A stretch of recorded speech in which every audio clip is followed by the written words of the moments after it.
All right, so more short videos about investing because that's what I've been passionate about recently, making it happen in here in these streets in the market.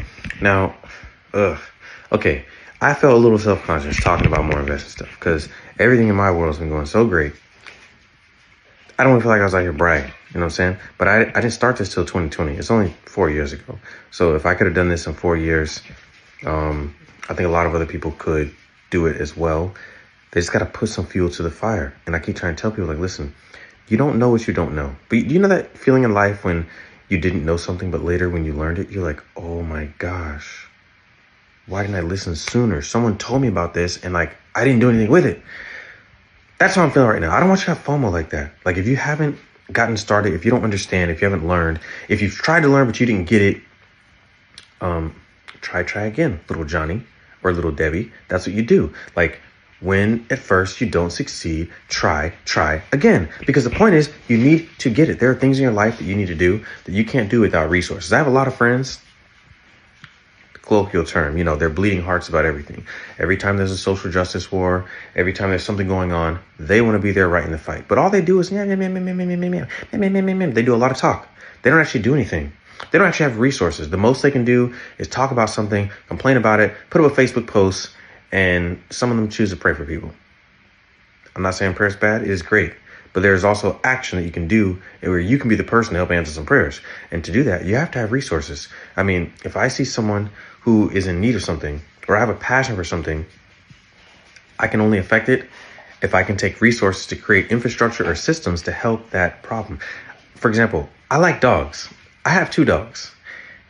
I don't have capacity to have 4, 5, 6, 7, 10, 100 dogs. So if I really love dogs and I want to help dogs around the world that are in need, I would need resources to open a dog shelter or start a dog nonprofit or start a dog training program to help people understand how to train their dogs so they don't have to give up their dogs. Or I'd have to do something that would involve me having money. Now, money's not the be all end all for everything, but it is a tool and you need tools to do stuff.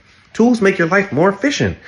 If I just walk around helping, there's a story about a man.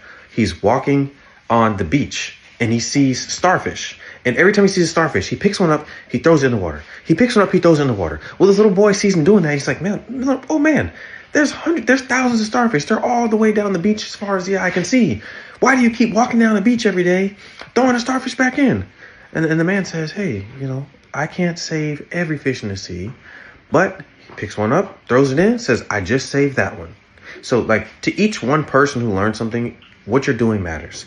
But if you want to help people on a bigger scale, or you want to help whatever your passion project is on a bigger scale, you're going to need resources. If that old man had organized a group of people to help go save the starfish, he could have had and marketed it, which cost dollars to market things, or found a free way to market it, or did something.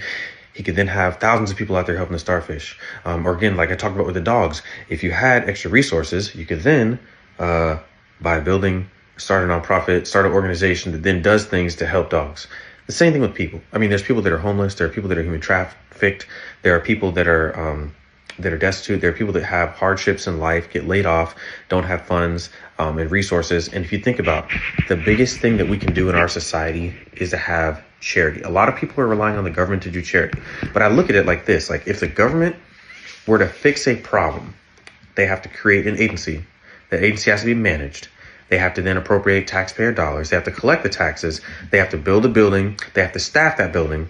And then they have to set up a system or process, whatever red tape they got to do before the dollars that are supposed to appropriate and go to those people actually get to those people. So let's say you were to have $1 million and you gave it to some project to help some people do something. It's like inefficient, maybe 100,000 of that gets to the actual people that need the help because all the other 900 had to pay the employees, pay the process, pay the system, get the computer system, set up the people to get the tax dollars, to get it appropriated, to do this, do that. I'm being facetious, but that's sort of how it works. A lot of things happen in an inefficient manner where if you started something and you got it going, you can put it direct to hand. That's why nonprofits are so beneficial in our society. They take dollars. They don't have to have as much infrastructure. They don't have to have a huge staff. They don't have to hire a whole agency. They can do a lot smaller scale, but get more dollars directly to people's hands. And that starts with us getting to a point where we can then do things in society that we don't have to rely on someone else to do.